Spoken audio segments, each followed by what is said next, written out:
Isotonic versus isometric versus isokinetic versus eccentric and concentric. तो आज की इस वीडियो में हम डिस्कस करेंगे different types of muscle contraction. सबसे पहले हम आइसोटोनिक मसल कॉन्ट्रैक्शन की बात करेंगे। तो आइसोटोनिक मसल कॉन्ट्रैक्शन में जो है लेंथ ऑफ मसल वो शॉर्टेड हो जाता है, लेकिन कोई चेंजेस नहीं आता है टेंशन में।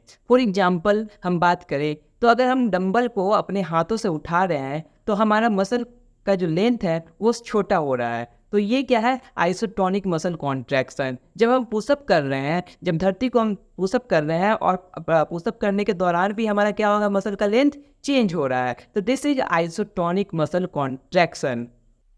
अब हम डिस्कस करने वाले हैं आइसोमेट्रिक मसल कॉन्ट्रैक्शन। तो आइसोमेट्रिक मसल कॉन्ट्रैक्शन में क्या होता है, जो लेंथ ऑफ मसल है वो रिमेन सेम, मतलब कि लेंथ ऑफ मसल जो है वो सेम रह जाता है। लेकिन जब हम मसल एक्सरसाइज करते हैं तो टेंशन जो है वो इंक्रीज हो जाता है, मतलब कॉन्ट्रैक्शन के दौरान जो मसल का टेंशन होता है वो इंक्रीज हो जाता है। फॉर एग्जांपल आप दीवार को पुश कीजिए अपने हैंड से और आप चेंज देखिएगा, महसूस कीजिएगा कि मसल में जो है टेंशन जो है वो इंक्रीज हो चुका है, लेकिन लेंथ चेंज नहीं हुआ है। आप प्लैंक प्लैंक करके रखिए तो आप देखिएगा कि आपके मसल में टेंशन क्रिएट हो रहा है और लेकिन वहाँ लेंथ चेंज नहीं होता है। तो ये आपका एग्जाम्पल है isometric contraction. Now I will discuss about आइसोकाइनेमेटिक।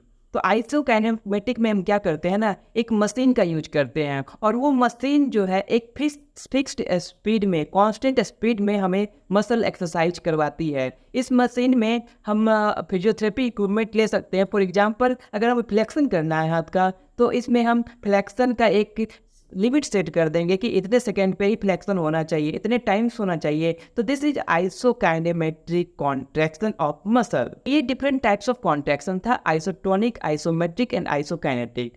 अब हम आइसोटोनिक को हम डिफरेंशिएट करेंगे तो आइसोटोनिक में आएगा आपको concentric muscle contraction and eccentric muscle contraction.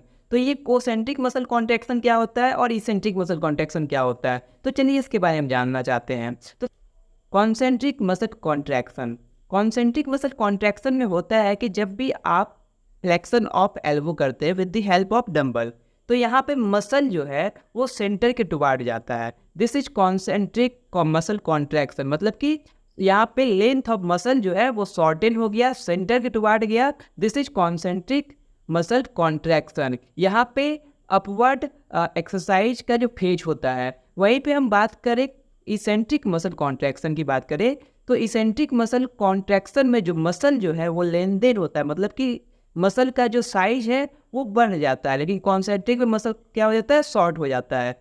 तो इसेंट्रिक में जो होता है, जब हम डंबल को हम एल्बो को हम एक्सटेंड करते हैं with the help of dumbbell तो यहाँ पे जो साइज ऑफ मसल है वो इंक्रीज करता है, मतलब कि लेंथ ऑफ मसल जो है इंक्रीज करता है। This is eccentric contraction of muscle और ये डाउनवर्ड फेज ऑफ एक्सरसाइज है। तो आज की इस वीडियो में हम डिस्कस किए concentric, eccentric, isotonic, isometric and isokinetic. तो इसी तरह की वीडियो अगर आप चाहते हैं तो इस चैनल को सब्सक्राइब करें और टेलीग्राम चैनल पर जाके हमारे ग्रुप को ज्वाइन करें, व्हाट्सएप ग्रुप को ज्वाइन करें और हमारे इंस्टाग्राम के पेज को फॉलो करें। और इसी तरह के कंटेंट पाने के लिए इस चैनल को भी सब्सक्राइब करें। मिलते हैं नेक्स्ट वीडियो में, तब तक के लिए धन्यवाद।